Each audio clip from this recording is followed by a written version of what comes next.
रविवार यानी कि 9 जून 2024 को देश को नई सरकार मिल गई है। एनडीए संसदीय दल के नेता नरेंद्र मोदी ने प्रधानमंत्री पद की शपथ ले ली है और उनके साथ भाजपा के बड़े नेताओं ने भी मंत्री के रूप में शपथ ली है।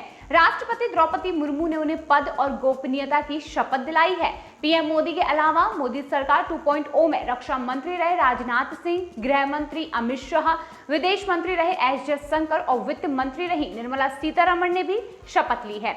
उनके अलावा मध्य प्रदेश के पूर्व मुख्यमंत्री शिवराज सिंह चौहान तथा हरियाणा के मुख्यमंत्री मनोहर लाल खट्टर को भी केंद्रीय मंत्रिमंडल में शामिल कर लिया गया है।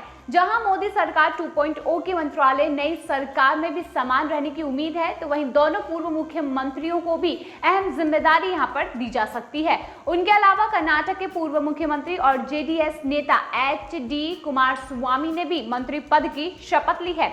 जेडीएस सरकार बनाने वाले गठबंधन एनडीए का हिस्सा बन चुके हैं। मोदी सरकार 2.0 में अहम मंत्रालय संभालने वाले पीयूष गोयल ने भी मंत्री पद और गोपनीयता की शपथ ली है और वो इस बार मुंबई से लोकसभा सदस्य निर्वाचित हुए हैं। ओडिशा से लोकसभा सदस्य चुने गए धर्मेंद्र प्रधान भी केंद्रीय मंत्री बने हैं और उन्होंने भी शपथ ली है। उनका नाम ओडिशा के मुख्यमंत्री की दौड़ में भी चल रहा था। अब केंद्रीय मंत्री बनने के बाद उनका नाम इस रेस से बाहर हो गया है। एनडीए की सदस्य एचएएम पार्टी के मुखिया जीतन राम मांझी ने भी मंत्री पद की शपथ ली है। एनडीए की अहम सहयोगी की तरफ से राजीव रंजन सिंह उर्फ लल्लन सिंह ने भी मंत्री पद की शपथ ली है। असम के पूर्व मुख्यमंत्री और मोदी सरकार 2.0 में शामिल सर्बानंद सोनोवाल ने भी पद और गोपनीयता की यहां पर शपथ ली है।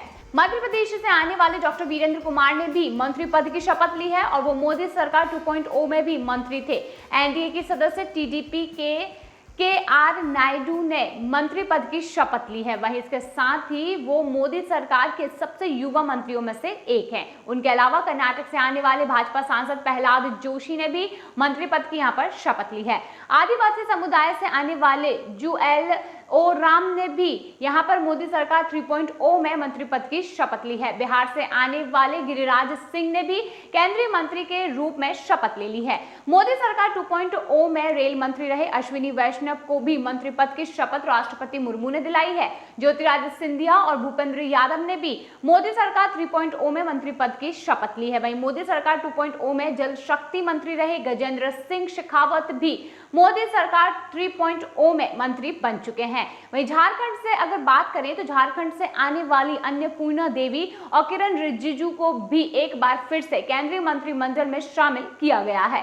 मोदी सरकार में डॉक्टर मनसुख मंडाविया और हरदीप सिंह पुरी को फिर से जगह मिली है और उनके अलावा जी किशन रेड्डी को भी केंद्रीय मंत्रिमंडल में शामिल किया गया है। एनडीए की सदस्य एलजेपी के मुखिया चिराग पासवान को भी मंत्री पद की शपथ दिलाई गई है। गुजरात भाजपा के अध्यक्ष सी.आर. पाटिल को भी यहां पर मंत्री पद की जगह दी गई है। उपरोक्त सभी व्यक्ति मोदी सरकार में कैबिनेट मंत्री बनेंगे। वहीं राव इंद्रजीत सिंह को राज्य मंत्री पद की शपथ दिलाई गई है। इसके साथ ही पीएमओ में मंत्री रहे जितेंद्र सिंह को भी केंद्रीय राज्य मंत्री बनाया गया है और इनके अलावा अर्जुन राम मेघवाल भी राज्य मंत्री बने हैं और एनडीए के सहयोगी शिवसेना की तरफ से प्रताप राव जाधव को राज्य मंत्री बनाया गया है। एनडीए सदस्य आरएलडी के मुखिया जयंत चौधरी को भी मोदी सरकार में राज्य मंत्री स्वतंत्र प्रभाव बनाया गया है और उनके अलावा पीलीभीत से संसद निर्वाचित हुई जितेंद्र प्रसाद भी राज्य मंत्री बनाए गए हैं। श्रीपाद नाइक को भी राज्य मंत्री बनाया गया है और इसके साथ ही मोदी सरकार 2.0 में राज्य मंत्री रहे पंकज चौधरी को भी राज्य मंत्री बनाया गया है। हरियाणा से आने वाले कृष्णपाल गुर्जर को भी मोदी सरकार में राज्य मंत्री के रूप में जगह दी गई है। एनडीए की सहयोगी पार्टी आरपीआई के सांसद रामदास अठावले को भी केंद्र में राज्य मंत्री के रूप में शपथ दिलाई गई है। बिहार से जेडीयू के राज्यसभा सांसद रामनाथ ठाकुर को भी राज्य मंत्री बनाया गया है। वहीं भाजपा के नित्यानंद राय को फिर से राज्य मंत्री बनाया गया है। अपना दल की सांसद अनुप्रिया पटेल को भी केंद्र में राज्य मंत्री बनाया गया है। कर्नाटक से आने वाले वो सोमन्ना को भी राज्य मंत्री का पद दिया गया है। इसके साथ ही टीडीपी की तरफ से चंद्रशेखर पोम्मास्वामी को राज्य मंत्री पद दिया गया है और इसके साथ ही एसपी सिंह बघेल को भी राज्य मंत्री बनाया गया है। कर्नाटक से ही आने वाली शोभा करंदलाजे को भी राज्य मंत्री यहां पर बनाया गया है। उत्तर प्रदेश की अगर बात करें तो उत्तर प्रदेश की गोंडा से सांसद बने कीर्तिवर्धन सिंह को भी राज्य मंत्री बनाया गया। वहीं उत्तर प्रदेश से ही BL वर्मा को भी राज्य मंत्री बनाया गया है। बंगाल के मथुआ सांसद समुदाय से आने वाले शांतनु ठाकुर को भी मंत्री बनाया गया है। केरल में भाजपा का खाता खोलने वाले सुरेश गोपी को भी राज्य मंत्री पद की शपथ दिलाई गई है। तमिलनाडु से आने वाले डॉक्टर एल मुरुगन को भी राज्य मंत्री पद दिया गया। वहीं उत्तराखंड के अजय टमटा को भी केंद्रीय मंत्रिपरिषद में राज्य मंत्री बनाया गया। वहीं तेलंगाना की बड़ी संजय कुमार को भी राज्य मंत्री बनाया गया है। उत्तर प्रदेश के बांसगांव से सांसद बने कमलेश पासवान को मंत्री बनाया गया है। वहीं राजस्थान से भागीरथ चौधरी को राज्य मंत्री पद मिला और बिहार से आने वाले सतीश दुबे को भी राज्य मंत्री पद मिला है।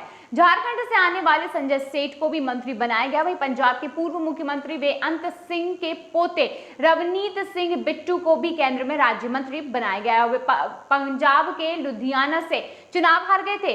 भाजपा ने इसके बाद भी उन्हें केंद्रीय मंत्रिपरिषद में जगह दे दी है। वहीं मध्य प्रदेश से आने वाले दुर्गादास उइके को भी राज्य मंत्री बनाया गया है। महाराष्ट्र से आने वाली रक्षा खड़से को भी केंद्रीय मंत्रिपरिषद में राज्य मंत्री के रूप में जगह दी गई है। वहीं बंगाल भाजपा के अध्यक्ष सुकांता मजूमदार को भी राज्य मंत्री बनाया गया है। आदिवासी सावित्री ठाकुर और तोखन साहू को भी राज्य मंत्री बनाया गया। वहीं बिहार को 2024 चुनाव में काफी मंत्री मिले हैं।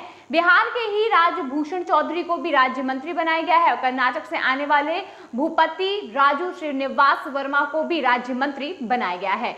दिल्ली से हर्ष मल्होत्रा को राज्य मंत्री के रूप में मौका दिया गया है। वहीं गुजरात से आने वाले निमोबेम बामभन्निया को राज्य मंत्री बनाया गया है और पुणे के सांसद मुरलीधर मोहोल को भी राज्य मंत्री बनाया गया है।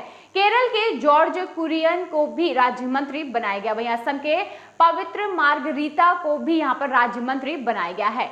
यानी कि इस तरीके से आप देख सकते हैं कि इतने सारे राज्य मंत्री और मंत्री यानी कि कैबिनेट के जो भी मंत्री हैं सभी ने शपथ ले ली है और इसके साथ ही भारत देश को नई सरकार यानी कि एनडीए की सरकार मिल चुकी है।